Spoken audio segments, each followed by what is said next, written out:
Hello everyone. In last video we have discussed two important characteristics of living organism called growth and reproduction. Now I am going to discuss rest of the characteristics. The third characteristic of living organism is metabolism.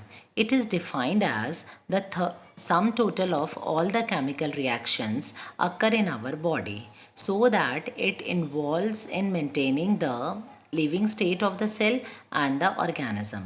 Metabolism is classified into two categories as you see in the flow chart, that are catabolism and anabolism. In case of catabolism, larger molecules gets break down into a smaller molecules, and the smaller molecules gets combined to form larger molecules. That takes place in case of anabolism. The non-living objects never exhibits the metabolism process, and the metabolic reactions can be carried out in vitro in cell-free system in a laboratory. Now, what is the meaning of the in vitro? In vitro system means the development of the cell or organisms takes place outside the body. Hence, metabolism is called as the defining feature of all the living organism.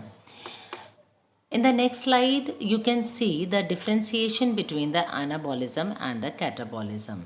Anabolism, it is the sum total of constructive process. Constructive means the formation. And in catabolism, it is the sum total of the destructive process. Destructive means breakdown. In anabolism, complex substances are formed from simpler ones, and in catabolism, simpler substances are formed from complex one. Energy is stored in anabolism, and in catabolism, energy is released. Anabolism is required for growth and maintenance, and catabolism is required for performance of activities. The next characteristic of living organism is cellular organization. As we have learned in previous classes, the cell is the basic unit of life, and it is also called as the structural and functional unit of life. It means cellular organization is the basis and evolution of life, in which micromolecules form macromolecules, which then form the organelles. Organelles forms the cell, which becomes tissues, organ system, and finally it forms the whole organism. Now you see in the slide, the cells combines the tissues combines the organ combines the organ system, and finally it forms the organism. The other features of the cellular organization characteristic is a cell is the smallest basic unit of life and which can perform life process independently, and no such organization can be seen in non-living objects, so that cellular organization is also considered a defining characteristic of all living organism. Now, the last characteristic of living organism is consciousness. Now, what is the meaning of the consciousness? In which all living organisms have the excellent ability to sense their environment.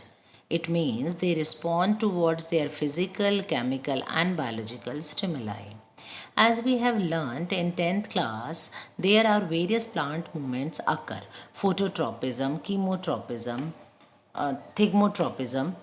Now, the various external factors to which the living organisms respond are light, water, temperature, pollutants, other organisms, etc.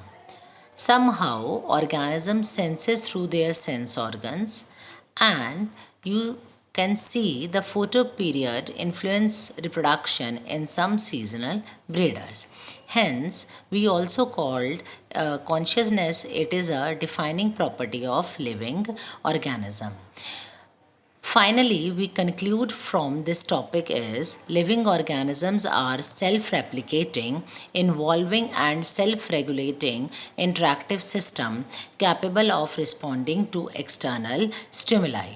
And all organisms, whether they are in present, past and future, are linked to each other through a common genetic material. Now this is all up to the characteristic of the living organism. Thank you.